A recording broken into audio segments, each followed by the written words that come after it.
Hi, so this is a tour of a Cosy Home. So this is a standard floor plan, but there are a couple of modifications that we'll have a look at inside.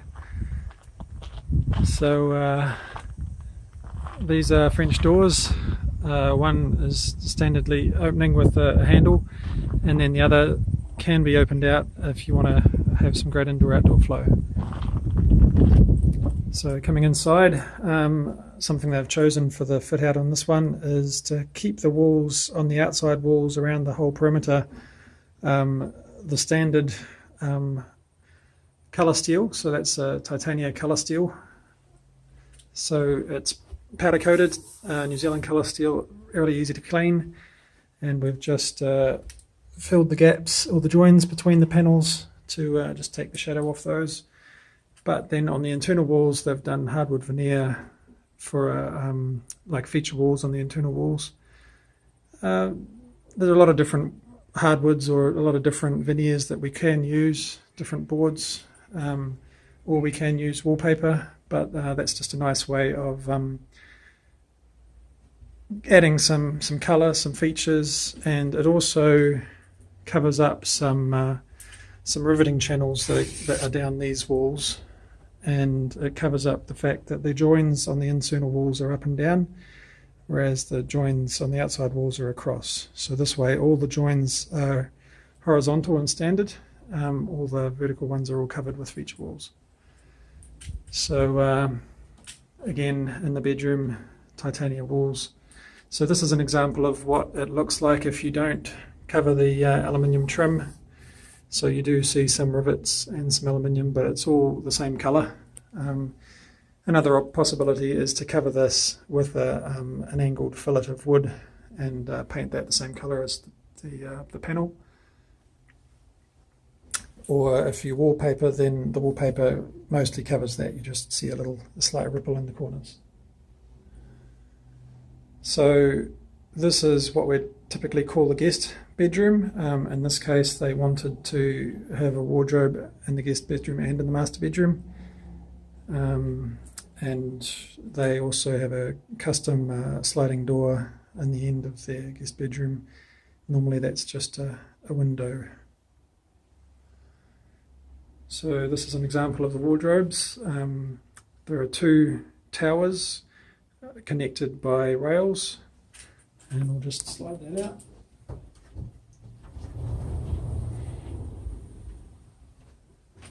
That's the other tower there with the other rail, and there's a shelf along the top there so you can put in extra boxes and stuff. So that's a 3 metre wide, 550mm deep wardrobe, so enough for hanging clothes and heaps of storage. Floor to ceiling means you can pack a lot in there, and in this case they've got two. So also with the walls, the skirting is an option that most people would add, and the coving is another option that most people add. Without the coving, you have another one of these channels running along these joins. We can look at what that looks like in the other wardrobe. So back into the living area, 3.6 across, 4 meters this way, and opening into the kitchen, so it does feel like a fairly open space. Quite a large space, enough to do quite a few things with. So sometimes some people put the TV in the corner along that wall, and they have a couch sort of along here.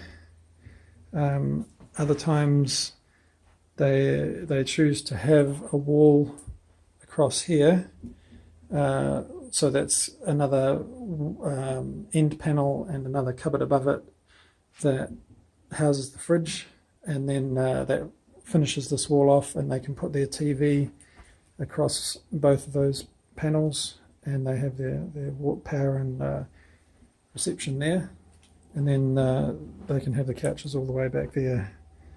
So that's another possibility. The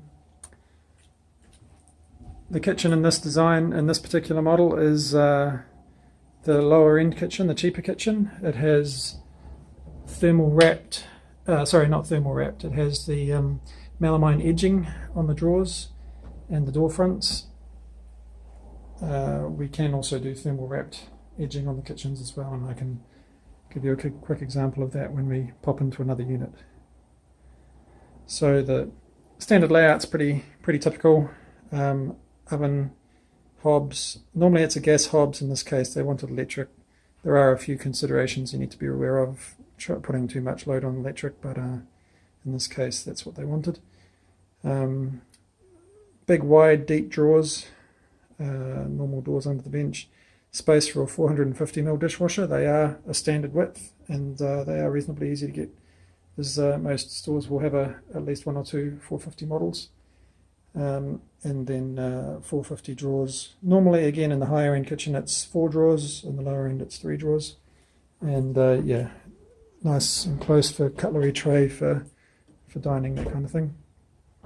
You might have a dining table in this corner that can have that can be extendable if you need it to come out for more people. And in that case, some people choose to have hard floor continuing across there and hard floor where they come in the door. Other people choose to have all hard floors throughout the centre and just carpets in the bedrooms. And again, on the lower end kitchen, no fridge cupboard. Higher end kitchen would have the fridge cupboard sort of closing off that whole fridge and giving you a bit more storage on top as well. So each kitchen comes with these rubber boots, which are in the quick remove fitting. This enables them to be qualified as a vehicle, because a lay person can simply undo the screw and slide them off.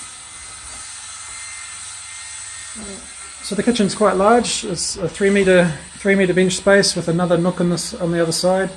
Power for the nook is there, and an 800 wide pantry.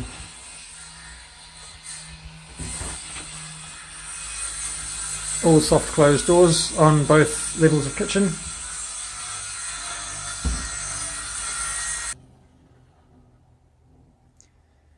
Right, so now coming into the master bedroom. The reason we'd call this the master is because it has the ensuite into the bathroom. Again, a feature wall of the wood veneer there. It also has entertainment facilities there for a TV. The high window is designed to have a bed under the window that you can then look at the TV. The same wardrobe system here, two towers, 4 rails, shelf at the top, and this is where the switchboard is.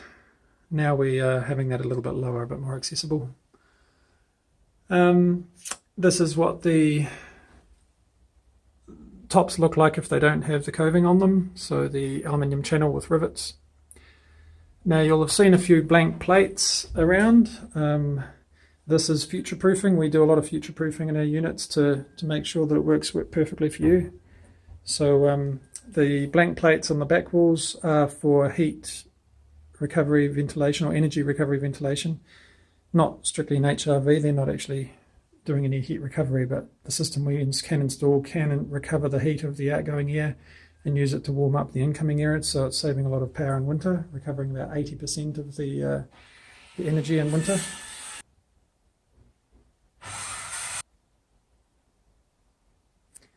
And if you don't have a heat pump installed by default, then we have a couple of outlets on the wall, blank plates on the wall with conduits in the wall, and power to the outside head unit, so that can be installed after the fact very easily. We also put an empty pipe in the wall here, a chase in the wall, a PVC conduit, and we put another one below the switchboard. So if you, for example, wanted to install solar panels, you could run those through the wall underneath and up to the switchboard. That'd be a great place to store batteries there if you're going to go solar. And if there's any other extensions you want to do, you can run them down the pipe out and then come through the floor and up to a socket on the wall. So, looking in the bathroom now, the bathroom is pretty standard. So we have a 1 meter by 800 shower. that works out to be the same footprint as a standard 900 by 900 shower. We can do a shower dome if required. We have a 750 wide vanity with extra large bowl just to increase a bit of space in here, and standard mirror above it. You can have a mirror cabinet, you can have a heated fan heater and electric towel rail if you want to, but as standard you just have 2 double towel rails, so you can get 4 towels in there plus a shelf for spare towels, and also the choice of having an extra storage cupboard, and there's an area here for a washing machine. So there's enough space there for the washing machine, and there's double-headed fittings under this vanity for the washing machine, just as in the kitchen. There's double-headed fittings in the kitchen for the dishwasher. Nice back-to-wall toilet with a soft closing lid, and the extractor fan is standard. We can do a composting toilet if required. So I think that covers most of the main features. Lighting is standard LED lighting throughout. 10-year smoke alarms, so you don't have to worry about batteries for a long time. And 3 external lights. 1, 2, 3 is standard, but all LED as well. There's normally a hood on that vent that's just been taken off, ready for transport. So as it is transportable, it has got lifting points, 4 lifting points that can tuck away there. The option for exterior skirting, you can see some of it there. It can just be clicked up into place with a few screws, steps, and the standard setup for gas and power is a bottle station here. A nice big 27 litre califont. We give you an extra external power, 1 for the califont, 1 for barbecues, outdoor entertainment, and we use a large 32 amp plug for the power. As standard, it comes with an 8 metre marine rated external flex cable, but that can be changed depending on your requirements. And that's where the antennas exit into a splitter, ready for you to just run a satellite dish or a receiver, whatever you need in your situation. The tow bar is retracted there, it slides out there if needed. Wheels are tucked under there normally. They're currently off, ready for transport. They're a modular wheels and axle system that can be taken on and off. And 2 gutters to make sure there's enough fall for even heavy rain, and snow straps on the gutter, colour steel gutter, not just a weak PVC one. Colour steel gutter is standard. Nice matching window hoods to building code as standard as well.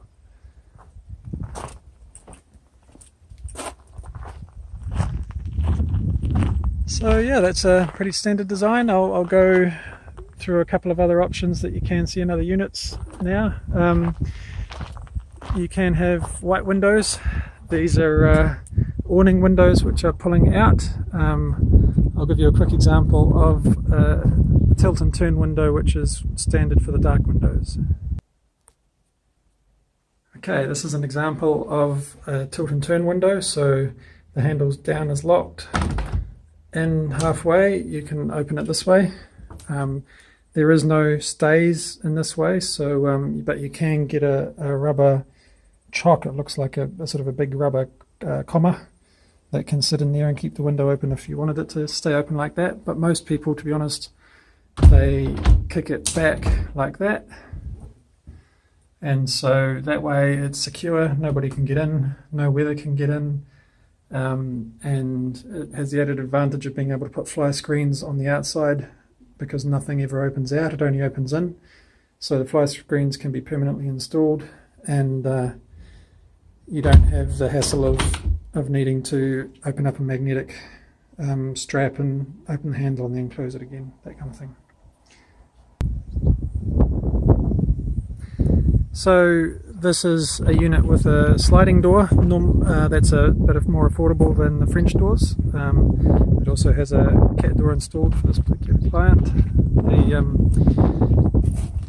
The sliding door just has the disadvantages of not sealing so well with those fuzzy seals down the edges, and here it's just a sort of a recess. So if you like having the double rubber sealing of the French doors, then that's better. And often the advantage of a sliding door, though, is in high wind areas, then it can't catch the wind and run away from you. So there are pluses and minuses. And typically the white sliding doors, the white frames with sliding door, awning windows, none of the low E coating on the glass. You can get a coating that you can see on the black windows over there that has like an insulation layer on it. It actually reflects some of the heat back in winter, so that helps with insulation. And it has argon gas in between the panels, which also increases insulation by another 15%. That all is sort of part of the higher end windows. But so we kind of have aluminium windows at the low end, which are not very common because aluminium windows are terrible at conducting cold into the house. Probably the second worst material on a table of conductive materials. The only thing worse is copper.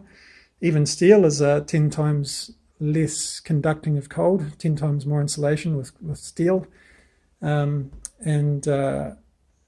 But it is common in New Zealand, and it is quicker to get if you're in a hurry to get your unit built. So aluminium is an option at the low end. Then in the middle we have the white frames with the sliders, the awning windows, the no low E, no argon, but these white windows are PVC. Sorry, I didn't mention that. They're PVC windows, all European joinery, and the PVC is much better at insulating the house. I've known people that have built $1 million houses. They've got aluminium windows, the highest end with all the thermal breaks, and they still get condensation around their frames in winter. So with the PVC, you're going to have to try very hard to get any condensation. Typically you get no condensation on PVC windows. And it's also saving you power bills year on year, plus it's got the added comfort. And then at the high end there's the black frames, which cost a bit more, the French doors, the European tilt and turn windows, and the low E glass and argon gas, the sort of the full works. The other thing that this unit has is the thermal wrapped doors. So we can see an example of that here. The wrapping on the front, so it kind of goes continuously around instead of having a separate strip here. So that can help. They're a fair bit more expensive, but sometimes those separate strips can peel off. So and the sort of the continuous high gloss doors are quite a nice modern look. So it's kind of all the cabinetry is always got the standard melamine edging on it.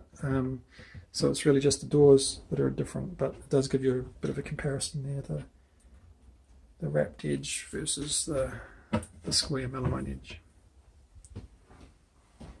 So this has the standard gas hobs. They've gone for a slightly higher end kitchen with an extra oven tray storage here.